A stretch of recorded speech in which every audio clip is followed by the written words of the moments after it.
sa area ng Nangka. So tingnan natin ang presyo.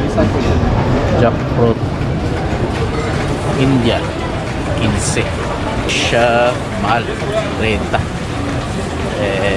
Sri Lanka 19.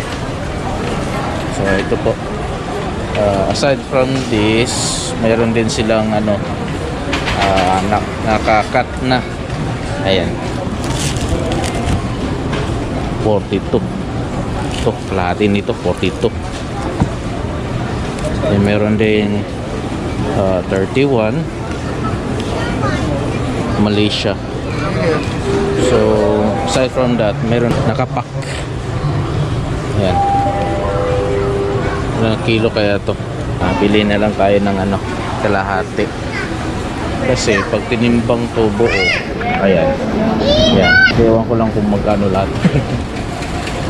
So ayan naman, makikita naman natin to kung India.